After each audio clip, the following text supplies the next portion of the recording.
तर नमस्कार मित्रांनो, आजचा आपला जो प्रवास होणार आहे तो 900 किलोमीटरचा असणार आहे आणि त्याला भरायला लागणारी जी सामग्री होती ती पहिला ठेवून घेतलो. पाया पडून केली सुरुवात. जाता जाता म्हणलो मंगळवार होता, गणपतीला पण पाया पडून जाऊया. गणपती बाप्पांचा आशीर्वाद घेऊन लागलो मग प्रवासाला. एमटी जायचं आपल्याला कोकणात, तिथनच डायरेक्ट गाडी भरायची होती आपली. मग जाता जाता पहिला जरा डिझेल टाकी करून घेतली फुल. धरला रोड मग राधानगर इकडे एका ठेक्यातच सान करत आलो डायरेक्ट पार्टीच्या दारात आणि पट्टापट पहिला गाडी भरून घेतली. 3 माळ्याचा कार्यक्रम होता आणि त्यात का नाही या मूर्त्या पीओपीच्या का शाडूच्या नव्ह, या मूर्त्या येतात का नाही कागद्याच्या लगद्याच्या, त्यामुळे व्यवस्थित ठेवून घ्यायला लागते. व्यवस्थित भरून बांधून घेतली गच्च, म्हणजे हलता कामा नाही हो. चला भरून तर झाले, आता निघायला बरं. आता जायचं आपल्याला पेनला. इथून आता 380 किलोमीटरचा प्रवास होता बघा. गाडी भरून पूर्ण घामाघूम झालतो. त्यात एवढं गरमी आहे इथं का नाही बोलता कामा नाही बघा. मग पुढे येऊन जरा मस्तपैकी भाकर तेल चटणी दणका दिला व्यवस्थित असा. लागलो मग परत उन्हातानाचा प्रवासाला. मुंबई गोवा हायवेला लागलो. जरा रस्त्याची पण का नाही आधी मध्ये कामं चालू आहेत, त्यामुळे जरा शिस्तात जायला लागणार आहे. तिथनं डायरेक्ट जे आलो कशेडी घाटातल्या का नाही बोगद्यात आलो. दांडगाचा मोठाच्या मोठा बोगदा आहे बघा यो. महाड वगैरे पास करून मानगावच्या इथे येऊन का नाही जेवायला थांबलो. हॉटेल मधनं पार्सल घेतलेली भाजी तारक मेहता बघत म्हणलो गाडीतच बसून जेवूया. मस्तपैकी असं टीव्ही बघत बघत जीवन घेतलो पद्धतशीर. जीवन बाहेर पडलो तर अजून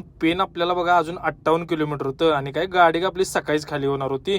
त्यामुळे आता जरा पुढे जाऊन जरा झोपायचं. पंपात वडली एका साईडला. रात्री थोडा आराम करून आलो डायरेक्ट सकाळी 8 वाजता पेन मध्ये.